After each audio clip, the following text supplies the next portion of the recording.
నమస్కారం రామకృష్ణ గారు. నమస్తే. నమస్కారం. సో మనం ఇప్పుడు అన్ని చోట్ల కూడా మీడియాలో ఎక్కువగా వినిపిస్తున్నటువంటి పదం డీప్ స్టేట్. ఒక సాధారణ శ్రోతకు కానివ్వండి, కార్యకర్తకు కానివ్వండి, అర్థమయ్యేలా చెప్పాలంటే డీప్ స్టేట్ని మీరు ఎలా నిర్వచిస్తారు? అందరికీ నమస్కారం. వాస్తవానికి ఈ డీప్ స్టేట్ అనే పదము మొట్టమొదట వాడింది టర్కీలో ప్రభుత్వం ఎవరిదైనా ప్రభుత్వం ఆ దేశం ఏ గతిలో వెళ్ళాలన్నది నిర్ధారించేటటువంటి కొందరు వ్యక్తులు పాలకులు మారుతూ ఉండేవాళ్ళు, కానీ విధానాల కంటిన్యూటీ ఉండేందుకు వాళ్ళు ప్రయత్నం చేశారు. దాన్ని వాళ్ళు టర్కిష్ భాషలో వేరే పదంతో వాడేవాళ్ళు, కానీ దాని ఇంగ్లీష్ అర్థము డీప్ స్టేట్. ఆ తరువాత కాలంలో రెండవ ప్రపంచ యుద్ధం పూర్తయిన తరువాత ప్రపంచంలో ఉన్నటువంటి పెద్ద పెద్ద వ్యాపార సంస్థలన్నీ కలిసి ఏ దేశంలో ఎవరు పాలకులుగా ఉన్నా మన వ్యాపార ప్రయోజనాలు కాపాడబడాలి, అలా జరగాలన్నట్టయితే ఆ ప్రభుత్వాల్ని మనం ఇన్ఫ్లుయెన్స్ చేయాలి అని చెప్పి ఒక 100కు పైబడి 150 పెద్ద పెద్ద కంపెనీలు, దీనిలో అమెరికాకు చెందినటువంటి రాకఫెల్లర్ ఉంది, అదేవిధంగా రాత్ చైల్డ్ సంస్థ ఉంది. ఇటువంటి దాదాపు ఒక 100 సంస్థలు కలిసి ప్రపంచము ఏ గతిలో పోవాలి, ట్రేడ్ ఏ దిశలో వెళ్ళాలి, అదేవిధంగా ఏ ప్రభుత్వము పాలసీలను మనం ఎలా ప్రభావితం చేయాలని చెప్పి వాళ్ళు ఒక గ్రూప్ని ఫార్మ్ చేసుకున్నారు. దేశాల్లో పాలకులు మారుతున్నప్పటికీ కూడాను వీళ్ళు ఈ విధానాల continuity so that it helps them, ఇది చేసేందుకు వచ్చినటువంటి వ్యవస్థను వాళ్ళు డీప్ స్టేట్ అన్నారు. దానికి రకరకాల పేర్లు పెట్టారు, రకరకాల సదస్సులు నిర్వహించారు. సభ్యత్వంలో కూడాను వేరు దశలు, అంటే రౌండ్ టేబుల్లో మెంబర్స్ ఎవరు, లేకపోతే మిగతా హయ్యర్ లెవెల్లో చర్చించేటటువంటి కోర్ గ్రూప్లో ఎవరు ఉండాలి, ఇవన్నీ కూడాను వాళ్ళు నిర్ధారించి ప్రపంచ వాణిజ్యాన్ని, ప్రపంచం యొక్క మతిగతుల్ని శాసించాలని నిర్ణయించుకున్నారు. దానికి వాళ్ళు డీప్ స్టేట్ అని పేరు పెట్టుకున్నారు. ఆ వ్యాపార సంస్థలు ఇప్పటికీ ఉన్నాయి. అయితే ఆ వ్యాపార సంస్థల నుంచి పుట్టినటువంటి కొన్ని సంస్థలు ఈరోజు తమకు నచ్చని ప్రభుత్వాలను ప్రభావితం చేసే ప్రయత్నాలు చేస్తున్నాయి. ఉదాహరణకి అమెరికా ఉంది. అమెరికాలో ఈరోజు రిపబ్లికన్ గవర్నమెంట్ ఉంది. రిపబ్లికన్ గవర్నమెంట్లో ఉన్నటువంటి డొనాల్డ్ ట్రంప్ పెద్ద డిస్రప్టర్. ఆయన ఇంత మటుకు కొనసాగుతున్న అనేక విధానాల్ని తలకిందులు చేసే ప్రయత్నం చేస్తున్నారు. కాబట్టి ఆ విధానాలను కంటిన్యూ చేయాలని చెప్పి అమెరికాలో ఉన్నటువంటి సిఐఏలో ఉన్న కొందరు అధికారులు, ప్రభుత్వంలో లేకుండా కూడా ప్రభుత్వంపై ప్రభావాన్ని చూపించగలిగేటువంటి వీళ్ళు అమెరికన్ పాలసీని ఇన్ఫ్లుయెన్స్ చేసే ప్రయత్నం చేస్తున్నారు. అలా ప్రతి దేశంలోనూ ఒక డీప్ స్టేట్ ఉంటుంది. ఉదాహరణకి పాకిస్తాన్ తీసుకున్నట్లయితే పాకిస్తాన్ యొక్క డీప్ స్టేట్ పాకిస్తాన్ ఆర్మీ. ఎవరు అధికారంలో ఉండాలి, విధానాలు ఏముండాలి, ఇది డిసైడ్ చేసేటటువంటిది పాకిస్తాన్ ఆర్మీ. ముఖ్యమంత్రి, ప్రధానమంత్రి, లోక్సభ స్పీకరు, జడ్జు, ఇవన్నీ కేవలం టిట్యులర్, కేవలం పేరు కోసం మాత్రమే ఉంటాయి. కానీ వాస్తవ పాలన అనేది సైన్యం నడిపిస్తుంది. ఈజిప్టులో కూడాను ఇస్లామిక్ బ్రదర్హుడ్ని అధికారంలోకి రానివ్వకుండా నిరోధించేందుకు అక్కడ మిలిటరీ పనిచేస్తుంది. ఇది మిలిటరీ అక్కడ deep state. Military Islamic brotherhood ఎన్నికల్లో గెలిచే పరిస్థితి ఉంటే ఇస్లామిక్ బ్రదర్హుడ్ని అవసరమైతే బ్యాన్ చేస్తుంది. అందుకే హోస్ని ముబారక్ మిలిటరీ ప్రాప్ చేసినటువంటి నాయకుడు దాదాపు 33 సంవత్సరాలు పరిపాలించాడు. కాబట్టి ప్రతి దేశంలోనూ ఆ దేశం యొక్క కోర్ వాల్యూస్ని ప్రతిబింబించేటటువంటి, ఆ దేశం ఏ గతిలో వెళ్ళాలో నిర్ధారించేటటువంటి ఒక గ్రూప్ ఉంటుంది. ఆ గ్రూప్ని డీప్ స్టేట్ అంటాము. దురదృష్టం ఏంటంటే ఇప్పుడు మనం ఏ అర్థంలో డీప్ స్టేట్ వాడుతున్నామంటే American deep state, Russian deep state, లేకపోతే చైనీస్ డీప్ స్టేట్ వాటి ప్రయోజనాల కోసము భారత్లో ఏ రకమైనటువంటి ఆటలు ఆడుతున్నాయి, ఇది మనం తెలుసుకోవలసిన అవసరం. ఎందుకంటే ఆ దేశాలు తమ ప్రయోజనాల కోసము ఇండియాని ఎలా బలహీనపరచాలి, ఎలా విచ్ఛిన్నపరచాలి, ఎలా కులాల పేరిట, మతాల పేరిట, వర్గాల పేరిట, వర్ణాల పేరిట, భాష పేరిట, నది నీళ్ల పేరిట ఈ దేశాన్ని విడగొట్టొచ్చు, చెడగొట్టొచ్చు, పడగొట్టొచ్చు. ఇది చేస్తున్నాయి. కాబట్టి ఆ దేశాల డీప్ స్టేట్స్ యొక్క డిజైన్ని మనం తెలుసుకోవలసినటువంటి అవసరం ఉంది. ప్రస్తుతానికి మనము అమెరికన్ డీప్ స్టేట్ కావచ్చును, అమెరికాలో ఉన్నటువంటి లెఫ్ట్ లిబరల్ ఏదైతే ఈకో సిస్టమ్ అమెరికాలో డెవలప్ అయిందో అది కానీ, అదేవిధంగా చైనాలో ఉన్నటువంటి కమ్యూనిస్టు పాలకులు ప్రపంచవ్యాప్తంగా తమ ప్రభావాన్ని పెట్టాలని చేస్తున్నటువంటి ప్రయత్నం కానీ, దాన్ని మనము డీప్ స్టేట్గా అర్థం చేసుకోవచ్చును. మన భారతదేశం యొక్క నేపథ్యంలో వాటి ప్రభావం మన మీద ఏ వరకు ఉంటుందన్నది ప్రతి పౌరులు తెలుసుకోవాలి. ఇప్పుడు మీరు చెప్పిన దాని ప్రకారం డీప్ స్టేట్ అన్ని చోట్ల ఉంది. చైనాలో ఉంది, పాకిస్తాన్లో ఉంది, అమెరికాలో ఉంది. ఇతర వీటన్నిటికీ ఏమిటి కామనాలిటీ ఏమిటి? ఎందుకని ఇన్ని చోట్ల ఇన్నా కూడా వాళ్ళ మధ్యలో ఎక్కడా కూడా ఘర్షణ రావట్లేదా? ఒక డీప్ స్టేట్ ప్రయోజనాలకి ఇంకో డీప్ స్టేట్ ప్రయోజనాలకి ఎక్కడ ఇబ్బంది లేకుండా ఎలా నెట్టుకొస్తున్నారు? అందరూ కలిసి ఎవరిని మీద దృష్టి పెడుతున్నారు? పూర్తిగా ఎవరిని టార్గెట్ చేస్తున్నారు?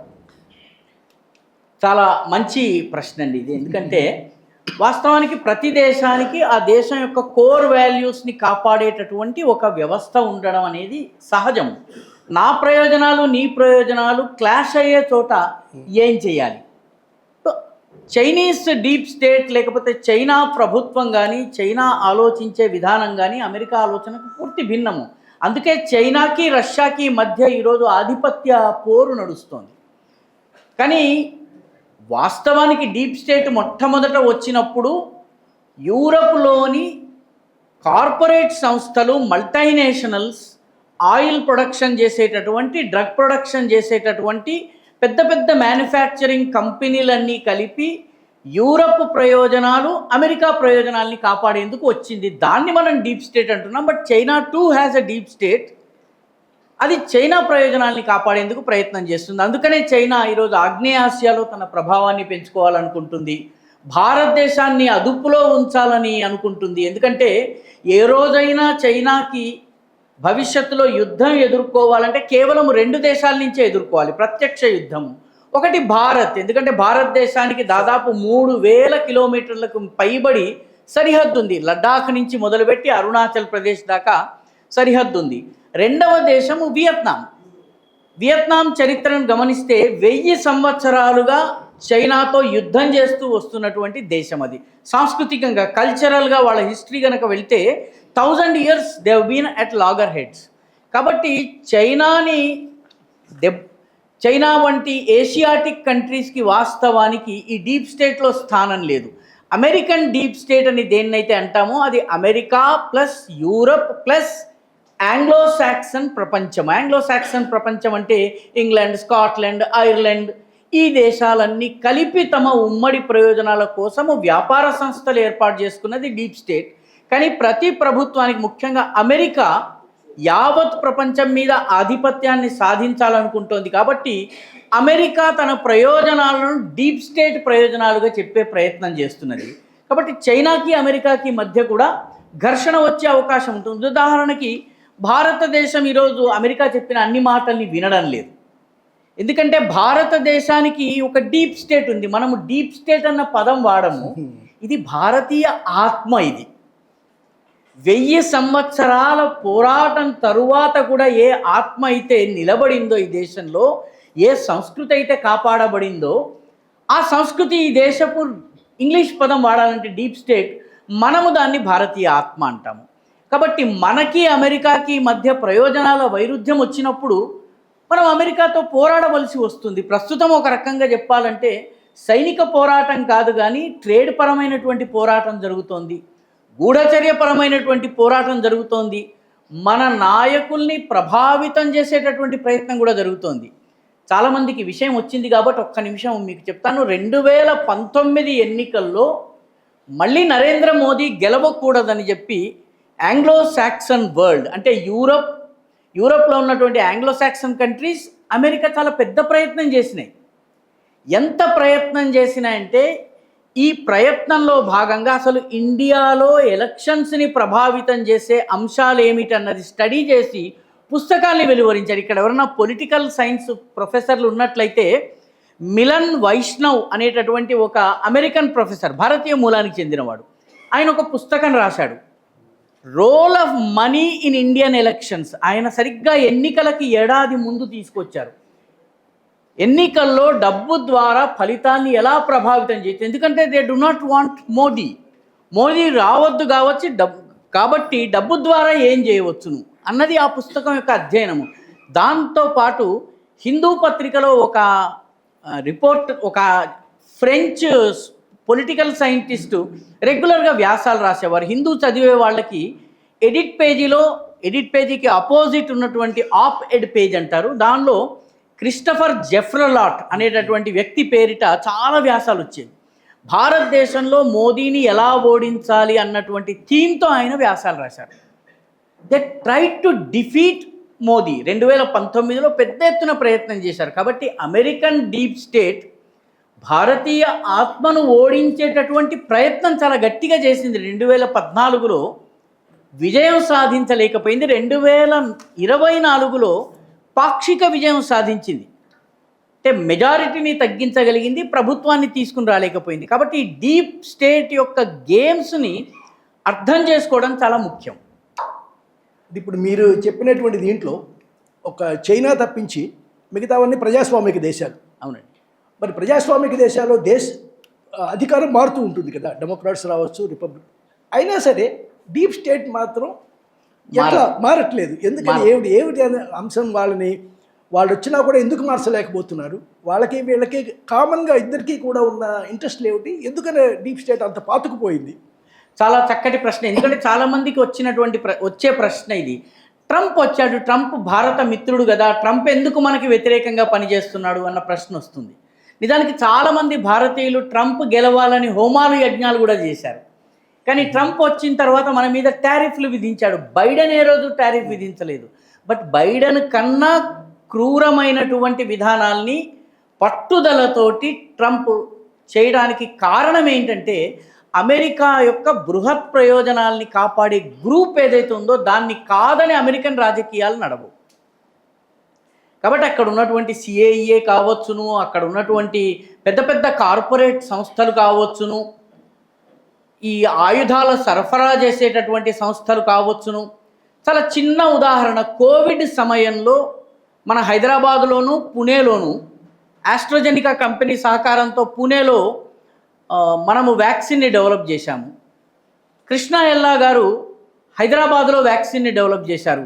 కోవాక్సిన్ అనుకుంటాను దాని పేరు, లేకపోతే దాని పేరు ఏదో ఉంది. కోవిషీల్డ్ని డెవలప్ చేశారు. కోవిషీల్డ్ గనక డెవలప్ అయినట్లయితే తమ మార్కెట్కి భంగం కలుగుతుంది. కాబట్టి అమెరికన్ కంపెనీలు భారతదేశం యొక్క వ్యాక్సిన్ మీద చాలా పెద్ద ఎత్తున పోరాటం చేసినాయి. ప్రభుత్వాలు కాదు, కంపెనీలు డైరెక్ట్గా పోరాటం చేసినాయి. చేయడమే కాదు, కోవిషీల్డ్కి ఆఫ్టర్ ఎఫెక్ట్స్ ఉంటాయి, కోవాక్సిన్కి ఆఫ్టర్ ఎఫెక్ట్స్ ఉంటాయి. ఆస్ట్రాజెనికా వాళ్ళు కోవాక్సిన్ తయారు చేశారు, ఆఫ్టర్ ఎఫెక్ట్స్ ఉంటాయన్నారు. మన దేశము చాలా పేద దేశాలకు ఉచితంగా వ్యాక్సిన్ సరఫరా చేయటాన్ని వాళ్ళు వ్యతిరేకించారు. ఎందుకంటే దీనివల్ల తమ వ్యాపారం దెబ్బతింటుంది. కాబట్టి ప్రభుత్వంతో సంబంధం లేకుండా వ్యాపార సంస్థలు నేరుగా భారతదేశాన్ని దెబ్బతీసే ప్రయత్నము మన వ్యాక్సినేషన్ ప్రక్రియను ప్రశ్నించినాయి. మన వ్యాక్సినేషన్ వేసుకున్నట్టయితే గుండెపోటు వస్తుంది అన్నటువంటి ప్రచారం చేశారు. మన వ్యాక్సినేషన్ అనేది సరైనటువంటి కంట్రోల్స్ మధ్య జరగలేదు పరిశోధనలు అని చెప్పారు. కానీ వాస్తవానికి మన వ్యాక్సిన్ వాడుతున్నటువంటి పాలినేషియన్ కంట్రీస్ కానీ చిన్న చిన్న దేశాలు, ఫిజీ వంటి దేశాలు, నువారు వంటి దేశాల్లో ఎక్కడ కూడా గుండెపోటుకు సంబంధించినటువంటి సమస్యలు రావడం లేదు. కానీ వాళ్ళు ప్రచారం చేశారు. దీనికి కారణం ఏంటంటే కేవలము ఇక్కడ ప్రభుత్వాన్ని మార్చడం మాత్రమే కాదు, ప్రపంచ వాణిజ్యం పైన తమ పట్టు కావాలని వాళ్ళు కోరుకుంటున్నారు. కాబట్టి అవసరమైతే ప్రభుత్వాలతో సంబంధం లేకుండా డైరెక్ట్గా వాళ్ళు రంగంలోకి దిగగలరు. రెండవ ఉదాహరణ మీకు చెప్తాను. యుక్రెయిన్కి రష్యాకి మధ్య యుద్ధం జరుగుతున్న సమయంలో యూరప్ వింటర్ చాలా సివియర్గా ఉంటుందండి. మనకి ఇప్పుడు ఇది డిసెంబర్ వచ్చేస్తోంది, కానీ మనకి ఇంకా చలి తక్కువగానే ఉంది. యూరోప్లో ఈ సమయానికి ఫ్రీజింగ్ టెంపరేచర్స్ ఉంటాయి. కాబట్టి ఇళ్ళని రూమ్ హీట్ చేసుకోవాలి. దానికోసము వాళ్ళు గ్యాస్ తోటి రూమ్ హీట్ చేసుకుంటారు. ఈ గ్యాస్తో రూమ్ హీట్ చేసుకునేందుకు గ్యాస్ ఏదైతే ఉందో ఈ గ్యాస్ కమ్స్ ఫ్రమ్ రష్యా. యుక్రెయిన్తో యుద్ధము నడుస్తున్నప్పటికీ కూడాను యూరోపియన్ దేశాలు తమ ప్రయోజనాల కోసము, తమ ఇంటి తమ పౌరుల ప్రయోజనాల కోసం పైప్ లైన్స్ పెట్టుకున్నారు. ఈ పైప్ లైన్ ద్వారా రష్యన్ గ్యాస్ని కొంటుంటే అమెరికా దాన్ని ఆపడానికి ప్రయత్నం చేసింది.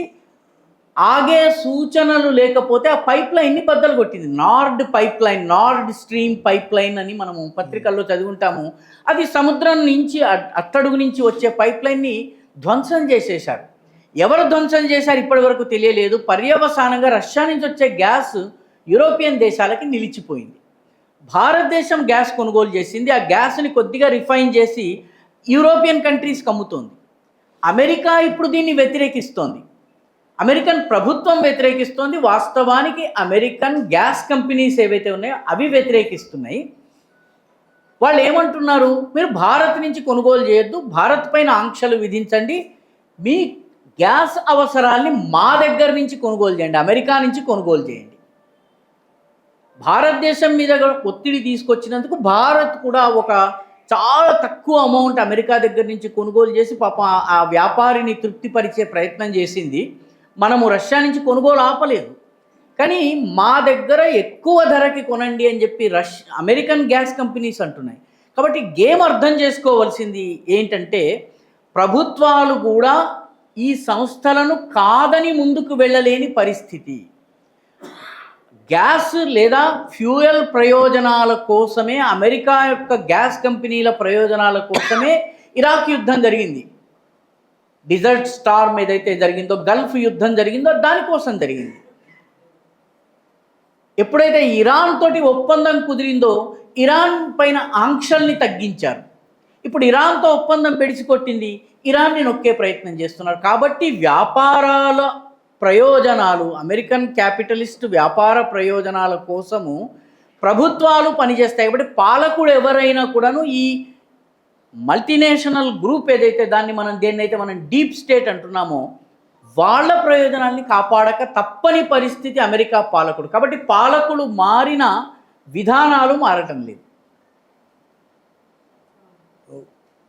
ఇప్పుడు ఒక విధంగా చూస్తే మీరు చెప్పిన దాని ప్రకారం పూర్తిగా వ్యాపార లక్ష్యాలు ఏవైతే ఉన్నాయో వాటి కోసమే డీప్ స్టేట్ పనిచేస్తోంది.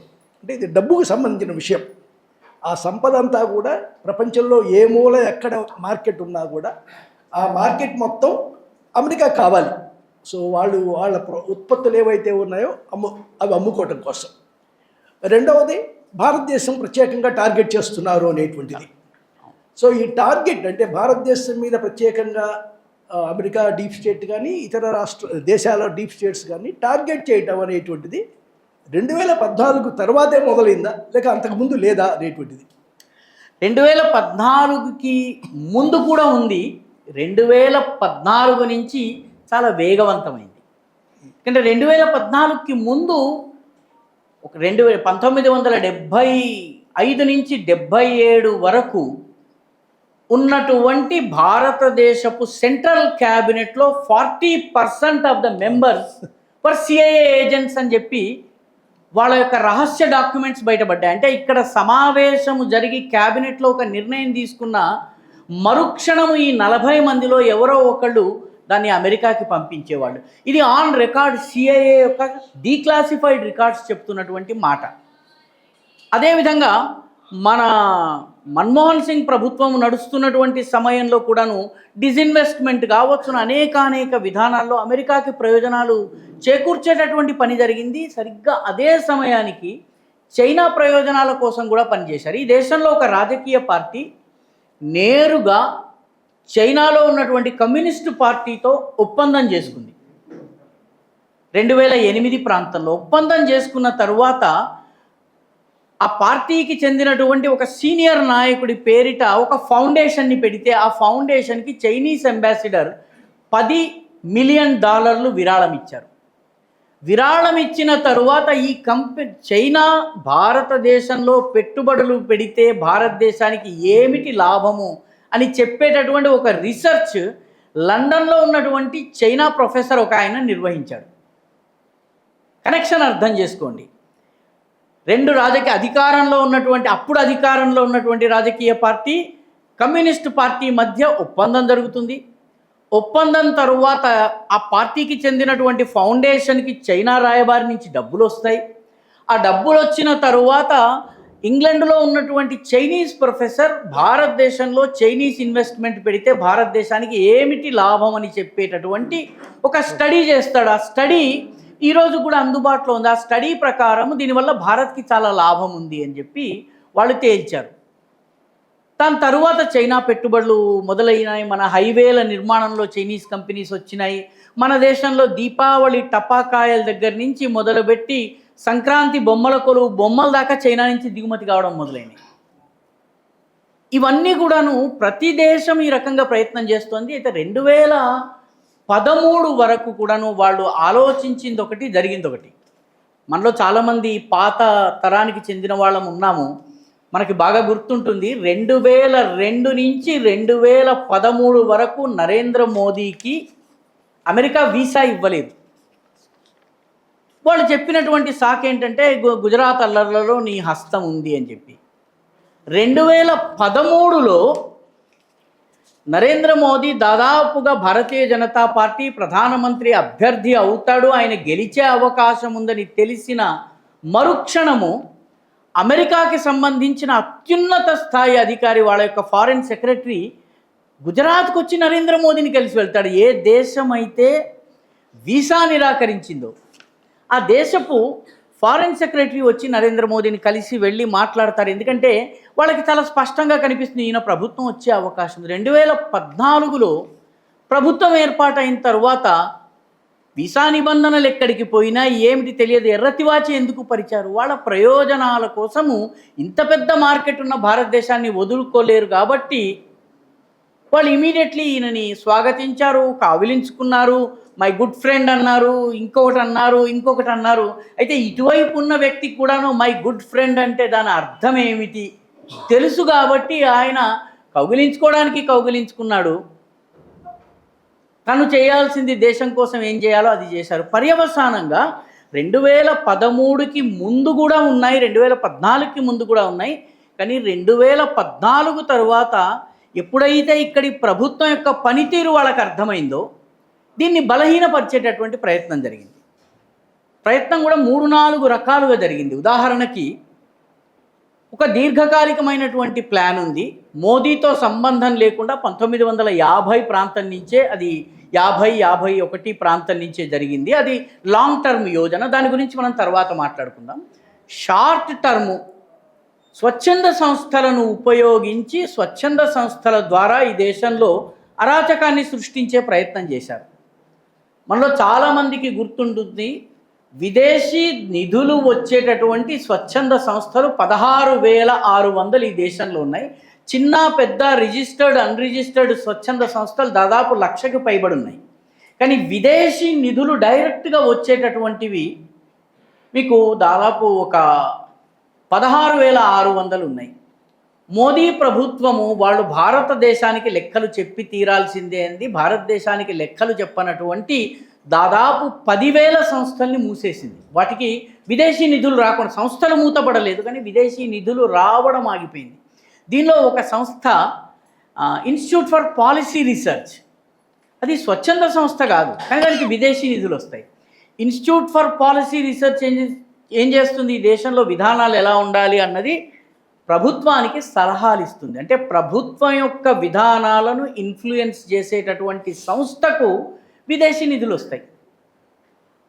కాబట్టి ఈ విదేశీ నిధులు ఈ దేశంలో గేమ్ ఎలా మారుస్తే మీకు చిన్న ఉదాహరణ చెప్తాను. సామర్లకోటలో నేను విలేకరిగా పనిచేసేప్పుడు ఒక మిత్రుడు ఉండేవాడు. ఆ మిత్రుడు కుష్ఠరోగుల మధ్య బాగా పనిచేసేవాడు. క్రైస్తవ క్యాథలిక్ డాక్టర్ ఆయన. చాలా కష్టపడి కుష్ఠరోగులకి నిజాయితీగా సేవలు చేస్తూ ఉండేవాడు. హఠాత్తుగా ఒకసారి కలిస్తే ఆయన దగ్గర కుష్ఠరోగులు కనిపించడం మానేశారు, ఎయిడ్స్ పేషెంట్స్ కనిపించడం మొదలుపెట్టారు. ఏంటి ఎయిడ్స్ అంటే, మేము ఇప్పుడంతా మా రీసెర్చ్ ఎయిడ్స్ మీద నడుస్తోంది అని చెప్పాడు. నిన్న మరి కుష్ఠవ్యాధి అంటే, కుష్ఠవ్యాధి ఉంది, దానికి సంబంధించిన వింగ్ ఒకటి ఉంది కానీ వీఆర్ నాట్ యాక్టివ్.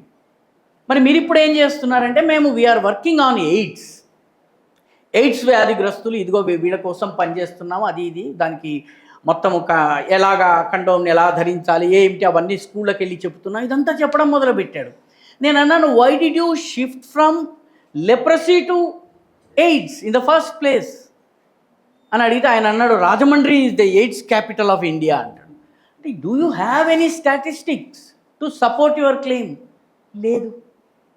సరే, ఎందుకు మీరు మారారు అంటే కొంచెం సేపు అయిన తర్వాత, సుధాకర్ నువ్వు నా మిత్రుడి కాబట్టి నీకు చెప్తున్నాను, the funding has stopped for leprosy. Today the funding is only for AIDS. ఈ రోజున మీరు అదే స్వచ్ఛంద సంస్థ దగ్గరికి వెళితే ఎయిడ్స్ గురించి కూడా వాళ్ళు పనిచేయటం లేదు. The reason is west has stopped funding AIDS research. వాడికి ఇప్పుడు కోవిడ్ కావాలి, లేకపోతే ఇటువంటి ట్రాపికల్ డిసీజెస్ కావాలి, వీటికి సంబంధించిన రీసెర్చ్ని ఫండ్ చేస్తున్నాడు. కోవిషీల్డ్ కానీ, వాళ్ళు డెవలప్ చేసినటువంటి వ్యాక్సిన్స్ కానీ, ఈ రిసెర్చ్ మంకీకి సంబంధించినటువంటివి కానీ, వీటి మీద రీసెర్చ్ జరుగుతోంది. ఎయిడ్స్ ఇప్పుడు అమెరికాకు అవసరం లేదు. కాబట్టి ప్రపంచంలో వాడి అవసరాల మేరకు రీసెర్చ్ జరిపిస్తున్నాడు. నేను ఒక చిన్న ఇది రీసెర్చ్ ఉదాహరణ చెప్తున్నాను. అనేక రంగాల్లో మనకి ఇటువంటి సరిగ్గా మనము ఎక్కడో ఒక చోట యురేనియం వచ్చింది, ఈ క్రిటికల్ మినరల్తో మనము మన పరమాణు కార్యక్రమాన్ని కానీ, మన మొబైల్స్ తయారు చేయడానికి కానీ కావలసినటువంటి ఈ క్రిటికల్ మినరల్స్ మేఘాలయలో దొరుకుతున్నాయి అనగానే మేఘాలయలో స్వచ్ఛంద సంస్థలు పుట్టుకొచ్చి దానికి వ్యతిరేకంగా పోరాడతారు. దామచర్ల అనే ఊరి పేరు మీరు వినుండరు, నేను వినుండను. దామచర్లలో నేవీ రేడార్ని పెడుతోంది. అరేబియా హిందూ మహాసముద్ర బంగాళాఖాతం నుంచి వచ్చేటటువంటి శత్రు నౌకల పైన నిఘా ఉంచుతుంది అని చెప్పితే దామచర్ల వల్ల గ్రామస్తుల యొక్క జీవనోపాధి పోతుంది అని చెప్పేసి ఉద్యమం ప్రారంభమైంది. మనకు తెలిసినటువంటి చాలామంది డిజిటల్ క్రియేటర్స్ కూడా ఈ ఉద్యమంలో పాల్గొన్నారు, మనం చూస్తూనే ఉన్నాము. దామచర్ల దామచర్ల దామచర్ల అన్నారు. ఎన్నికలు అయిపోయినా ఇప్పుడు దామచర్ల ఇష్యూ కాదు, ఎందుకంటే ఇప్పుడున్న ప్రభుత్వం కూడా దామచర్లకి భూమి ఇవ్వడానికి సిద్ధంగా ఉంది తెలంగాణలో. కాబట్టి ఈ ఉద్యమకారులందరూ సైలెంట్ అయిపోయారు. డీప్ స్టేట్ ఎలా పనిచేస్తుంది అనడానికి మీకు తాజా ఉదాహరణ Vizag steel plant. Vizag steel plant మీద హైదరాబాదులో నివసించే ఒక 25-30 సంవత్సరాల యువతి, నేను వెళ్ళి అక్కడ జన్జీ ఉద్యమం చేయబోతున్నాను, మీరు కూడా రండి కలిసి పోరాడదామని అంది. ఈ ఐడియా ఆమెకు వచ్చినటువంటి ఐడియా కాదు, ఆమె బుర్రలో ఎవరో ప్లాంట్ చేసినటువంటి ఐడియా ఇది. ఎందుకంటే అంతకు కొద్ది రోజుల క్రితమే ఆమె ద న్యూస్ మినిట్ అనేటటువంటి వెబ్సైట్ నిర్వహించినటువంటి ఒక సమ్మేళనంలో పాల్గొన్నారు. ఆ సమ్మేళనంలో ఈరగా లోకల్ ఏ ఇష్యూల్ని ఐడెంటిఫై చేసి ఉద్యమం చేయవచ్చును అని ఐడెంటిఫై చేశారు. అందులో స్టీల్ ప్లాంట్ పేరిట మనం ఉద్యమం చేస్తే బాగుంటుంది, జెన్జీని ప్రభావితం చేయవచ్చునని జెన్జీ రా అని స్పెసిఫిక్గా పిలుపునిచ్చి ఆమె ఉద్యమం చేసింది. మీరు ఆ వీడియోలు కనుక చూస్తే 30 మంది 35 మంది మించి రాలేదు. అందులో నల్ల జుట్టు ఉన్నవాడు ఒక్కడుంటే ఒట్టు. అంటే ఈ రకమైనటువంటి ఇదంతా ఎందుకు చెప్తున్నానంటే ఇటువంటి ఇష్యూస్ని, లోకలైజ్డ్ ఇష్యూస్, లద్దాఖ్లో చూసాము అల్లరిని. అదేవిధంగా నార్త్ ఈస్ట్లో ఇప్పుడు అరుణాచల్ ప్రదేశ్లో హైడ్రో ఎలక్ట్రిక్ ప్రాజెక్ట్స్కి వ్యతిరేకంగా చాలా పెద్ద ఉద్యమం జరుగుతుంది. ఇవన్నీ కూడాను ఈ దేశంలో అలజడి సృష్టించేటటువంటి ప్రయత్నాలు. చైనా కూడా ఇందులో దాని పాత్ర కూడా ఉంది, పాత్ర లేదని కాదు. కాబట్టి ఇవన్నీ కూడా షార్ట్ టర్మ్ మనకు కనిపిస్తున్నటువంటివి, లాంగ్ టర్మ్ ప్లానింగ్ వేరున్నది. సరే, ఎలాగో ఒక స్టీల్ ప్లాంట్ ప్రస్తావన వచ్చింది కాబట్టి క్వశ్చన్ కాదు, నాకు తెలిసిన ఒక విషయం కూడా మీతో పంచుకుంటాను. ఈ స్టీల్ ప్లాంట్ని పబ్లిక్ సెక్టార్లో ఉంచాలి, ప్రైవేట్ పరం చేయకూడదు అనేటువంటిది కదా పెద్ద డిమాండ్. ఈ డిమాండ్ కోసం విజయవాడలో కమ్యూనిస్టులు ఉద్యమం చేశారు, మిగతా ప్రాంతాల్లో కూడా చేశారు. నేను వాళ్ళందరినీ కూడా ప్రశ్నించి, అంటే వాళ్ళ ఫోన్ నెంబర్లు తీసుకొని చూసినప్పుడు వారెవ్వరూ కూడా బిఎస్ఎన్ఎల్ ఫోన్ వాడట్లేదండి. కరెక్ట్. వాళ్ళ ఎవరి దగ్గర బిఎస్ఎన్ఎల్ సర్వీస్ ప్రొవైడ్ కాదు వాళ్ళది. వాళ్ళందరూ జియో వాడుతున్నారు, ఎయిర్టెల్ వాడుతున్నారు, ఇంకేవేవో వాడుతున్నారు, కానీ బిఎస్ఎన్ఎల్ వాడట్లేదు. అదేమిటండి మీరు ఎందుకు దీన్ని వాడరు, పబ్లిక్ సెక్టారే కదా బిఎస్ఎన్ఎల్ అంటే? నాణ్యత లేదు అంటారు. సో సొంతానికి అవసరమైనప్పుడేమో నాణ్యత గుర్తు వస్తుంది, పబ్లిక్ మీద అంటే ఉద్యమాలు చేయడానికి మాత్రం ఆ విషయం మర్చిపోయి పబ్లిక్ సెక్టార్లో ఉండాలి, అంతా అక్కడే ఉండాలి అనేటువంటిది వాళ్ళ దగ్గర బయటపడేటువంటి అంతా. ఉద్యమకారులు ఎవ్వరూ కూడా వారి దానికి కట్టుబడి ఉండేటువంటి మనుషులు మాత్రం కాదండి. సో డీప్ స్టేట్ పద్ధతిని పూర్తిగా మనం వీళ్ళకి అన్వయించవచ్చు.